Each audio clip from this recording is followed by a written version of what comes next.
Hey, what up, everybody? Steve Breach coming to you. A little wrestling discussion before I head on in to start my day. Got to work a little bit early today. But honestly, a lot of talk about AJ Styles making his debut in Ring of Honor. And actually, it's not really its debut. I guess it's more of his return, even though he hasn't been there in 10, 12 years since basically TNA distanced themselves from Ring of Honor after the whole Rob Feinstein incident. I guess you can say. You can look it up on YouTube if you aren't well aware of it.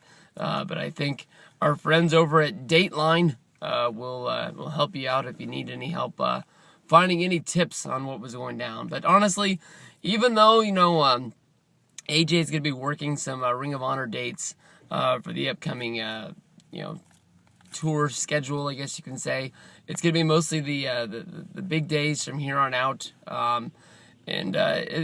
To me, honestly, I'm still really not convinced that AJ's staying with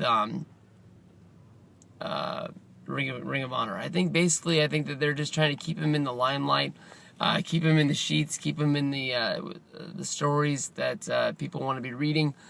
And I think he's going to be making his return to TNA sooner than later. Honestly, I think they want to keep him. Obviously, he's going to be wrestling on Impact on Thursday. But they want to keep him, basically where when he comes back, he's not going to be like, oh, where's he been doing lately? He's been sitting on his couch, laying there, eating potato chips for the last few months, and now all of a sudden he's coming back and he wants his title back and he wants to, get some revenge on Dixie Carter. I think that the way that they built him up to just basically just rip the title off of him doesn't make any sense. He won the title at their biggest pay-per-view of the year, Bound for Glory, their WrestleMania.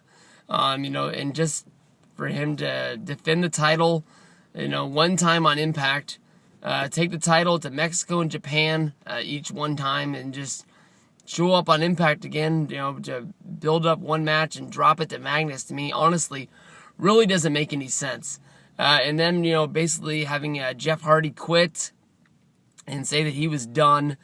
We all know he's coming back. It's just a matter of how they bring him back. I know that he did this last year after lockdown.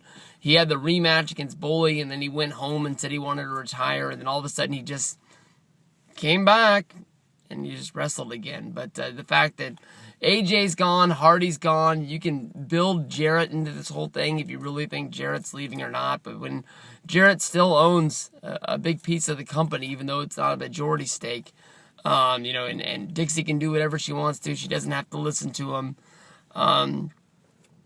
It just doesn't make sense to me at all. And then my guess is that at Genesis, I'm guessing that EC3 is going to beat Sting. And I don't know if it's been built into to what's going on, if it's a storyline where if Sting loses, he has to leave. I know that, with the Feast or Fire thing, he was willing to put his career on the line just to have EC3, go along with the match. But, the next pay-per-view that they're going to have, if it is a pay-per-view or if it is on TV, is Lockdown. And it has to have a lethal Lockdown match to go along with, all they've done in the past, And to me, honestly, if you bring these guys back, it would be a great way to get them back into the company, and they wouldn't skip a beat. You could do, Lethal Lockdown is normally, 4 guys. You could do, Jarrett, Hardy, you can do Styles, and then you could add Sting in there, and then on the other side, you would have Magnus, you'd have Spud, you would have EC3, and then obviously they would have to add somebody else to the stable for it to be a 4-on-4. But I don't think it's that far out of reach. But, honestly, they just really haven't convinced me that AJ's really is going. I heard the interview they did with Brian Alvarez and with Dave Meltzer.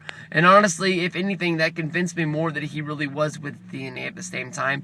And there is one thing that I hadn't really noticed, but my good buddy CJ, what is it? It's YouTube's Only Punk, CJ Punk, whatever it was back in the day.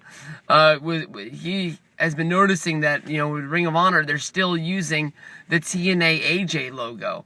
And you would think that anything that was created during his TNA time would stay with him, but they're still promoting him with that huge AJ Styles logo, and to me, honestly, that just doesn't make sense. You know, that TNA would normally keep that and not let him leave and promote himself with that. I know that the name AJ Styles, though it's not his real name, it is his property because he brought that to TNA. It's not like TNA signed him, brought him in, and used it. It's sort of like how Undertaker really couldn't leave WWE back in the day to go over to WCW, because if he did, he would just have to wrestle as some basic name, or it'd have to be Mean Mark Calloway, and he could dress sort of in that Undertaker state, but he couldn't be the Undertaker anymore, and that's probably one of the reasons why he stayed loyal to Vince and stayed with him, even though there was probably tons of money tossed his way to leave